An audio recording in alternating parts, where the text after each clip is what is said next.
286 दिनों के बाद भारतीय मूल की अंतरिक्ष यात्री सुनीता विलियम्स की धरती पर सफल वापसी हुई। 17 घंटे के सफर के दौरान लैंडिंग की प्रक्रिया में सांसें थामने वाले वो 7 मिनट भी थे जब कम्युनिकेशन एकदम ब्लैकआउट हो गया था। इस दौरान नासा का स्पेसक्राफ्ट से संपर्क पूरी तरह से कट गया। अंतरिक्ष यात्रियों को लेकर लौटे स्पेसक्राफ्ट का रंग भी पूरी तरह से बदल गया। आखिर ऐसा क्यों होता है और 1500 डिग्री सेल्सियस से ज्यादा तापमान के बाद भी एस्ट्रोनॉट्स कैसे सुरक्षित रहते हैं, देखिए इस रिपोर्ट में।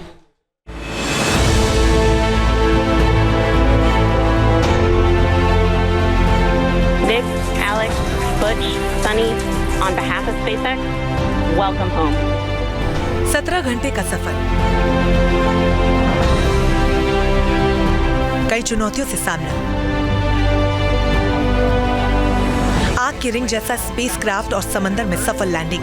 This, Alex, Butch, Sunny, on behalf of SpaceX, welcome home.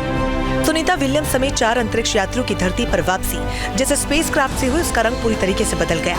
Spacecraft dragon capsule की 2 तस्वीरें, समझिए कैसे इसमें बदलाव आया।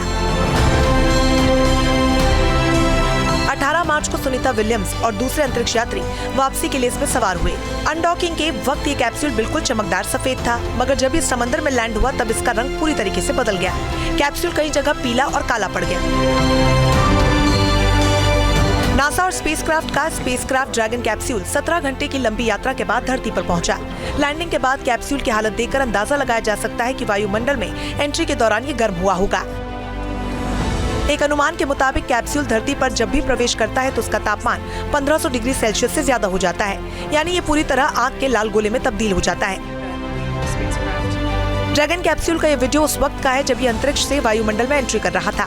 पूरा कैप्सूल ऐसा लग रहा था जैसे उसके चारों ओर आग धधक रही हो। दरअसल धरती के वायुमंडल में मौजूद सूक्ष्म कणों, गैस और दूसरी चीजों से इतनी रगड़ पैदा होती है कि कैप्सूल आग के गोले में बदल जाता है। इस दौरान करीब 7 से 10 मिनट तक कैप्सूल का संपर्क पूरी तरीके से टूट जाता है। अंतरिक्ष से वापसी के दौरान ये सबसे मुश्किल लम्हा माना जाता है। वायुमंडल में एंट्री के दौरान कैप्सूल के अंदर का टेम्परेचर भी बढ़ जाता है और यही वजह है कि लैंड करने के बाद कैप्सूल को तुरंत नहीं खोला जाता।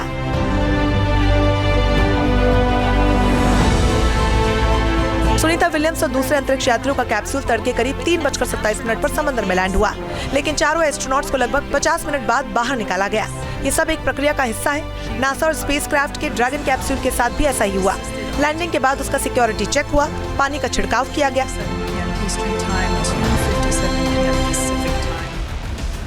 ये प्रक्रिया इसलिए होती है ताकि अंदर और बाहर का तापमान एक लेवल पे आ सके।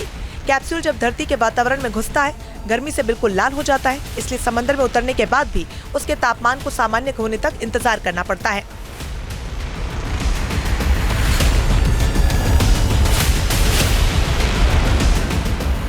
We are entering effectively the atmosphere of the Earth, which is that point is about 100 kilometers above the ground. And after that, there is a tremendous drag on the spacecraft because of the resistance offered by the increasing density of the atmosphere of the Earth, and the spacecraft gets greatly heated up. Its exterior can get heated up to about 1500 degrees centigrade, but that aspect is taken care of. चारों अंतरिक्ष यात्रियों को लेकर dragon capsule समंदर में land हुआ। Landing से ठीक पहले पैराशूट ने उसको धीरे धीरे उतारा। कैप्सूल का बदला हुआ रंग उसके घर्षणा की पूरी हकीकत को बयां कर रहा है। कैप्सूल कई जगह जला हुआ नजर आया, इसके गेट पर भी जले हुए निशान नजर आए। अब बड़ा सवाल ये है कि इतने ज्यादा तापमान के बावजूद कैप्सूल के अंदर बैठे यात्री सुरक्षित धरती पर कैसे लैंड कर सकते हैं। इसकी वजह है ड्रैगन कैप्सूल की बनावट और उसमें लगा मटीरियल। ड्रैगन कैप्सूल बनाने में खास तरीके का मटीरियल इस्तेमाल किया जाता है।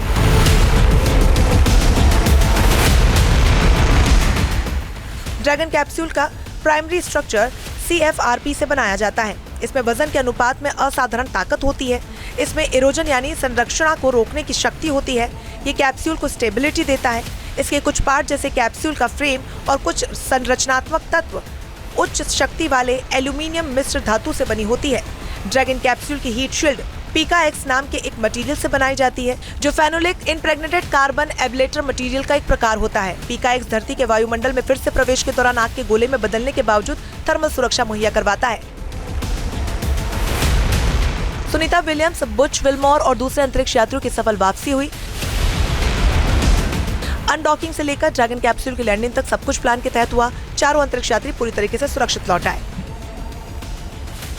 Team news nation. News nation अब व्हाट्सएप पर खबरों के ताजा अपडेट के लिए न्यूज नेशन के इस QR कोड को स्कैन करें।